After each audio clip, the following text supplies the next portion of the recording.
You got to see this. David Hutchinson. Yes. I've never seen one of these cars. Am I alone? I mean, Well, you should have seen one because there's like 8 or 9 of them on the road. That's it? In the country. That's yeah. it? Yeah, very few. How'd you come across it? I bought it in the middle of the night from my best friend in a moment of despair. Really? In April 1977. Interesting. He had wrecked his Formula Ford at Lime Rock. Uh-huh. Opening a repair bill for his car. Uh-huh. Couldn't fix the race car. Couldn't fix the car. He said, if you pay the repair bill, It's yours. I'll give you the car.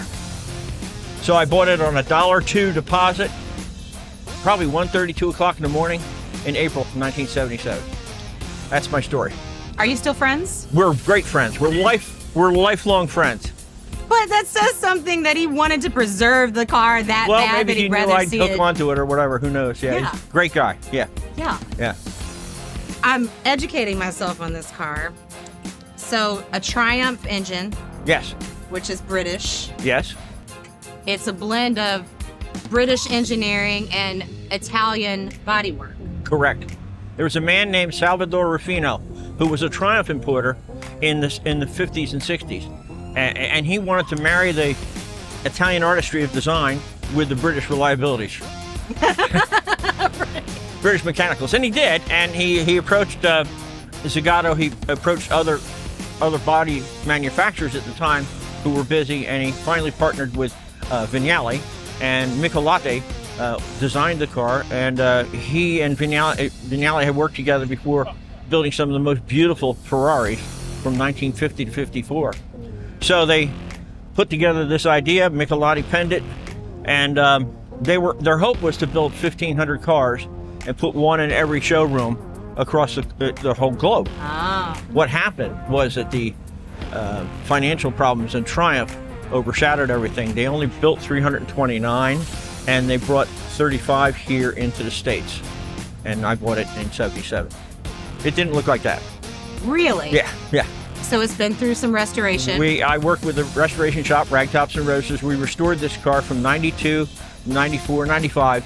So it's been out of restoration about 30 years now. And I've got 35,000 miles on it. And I've driven it on many rallies and tours and had a lot of fun with it over the years. Yeah. I bet you have. Yeah. And we were talking a little bit about cars and coffee, and one of the things that I find common when I speak to people is how giving this community is and this culture. And you yourself are involved in some charities, and Yes. talk about that a little bit. In 2008, we picked up an idea from a friend of mine in Michigan called America's British Reliability Run. It's a bit of an oxymoron if you know anything about British cars. And bottom line is they drove for a couple days and raised money for children's charities. We copied their idea. They facilitated us and helped us very much. And we had a great time putting on the first one. I think we raised 8,000 or maybe 15,000 the first run. And we've modified it a little bit since then. We've been running it every year since 2010. And this year we're running October 18th, 19th, and 20th. We're starting at Camelback Ski Lodge. We'll be driving 3 different loops. And the benefactor of our efforts is Shriners Hospital for Children. Our event, America's British Reliability Run, is the 3rd largest contributor to Shriners here in Philadelphia. Wow. And we're always there for the kids, and it's always great to give back that way. So we have 30 teams. We're about half full right now. There's still room. If you have a British car and you want to join us, that's fantastic. And Love it. And Where should they reach you if they want to join? all you have to do is Google the 2 words you've never Googled together before. British Reliability. And you'll find it. There's actually 5 runs throughout the country right now. Friends of ours over the years have put them on in Connecticut, and DC, and Colorado, and New Hampshire. So we have 5 of them going throughout the country. When and if I ever retire, I'd like to put more effort into get them through the whole country and find children's charities, run in the fall, and have a great time. Yeah. Thank you so much and Ragtops and Roasters, shout out, because you guys kept this beauty alive. We did this. We've done 2 other Triumph Italia since then. They've been invited to Amelia Island. They won there. Our specialty is British cars, but we've broadened. We do many different cars, many different car marks. We're in Pottstown and Percy. We have 16 guys going full-time restoring automobiles. Incredible work. Well, thank you. Thank you. Beautiful car. Thank you. Yeah. I want to hear her. You want to hear it? Can we fire her up? Oh, yeah. Yeah? Okay. Not a problem. All right.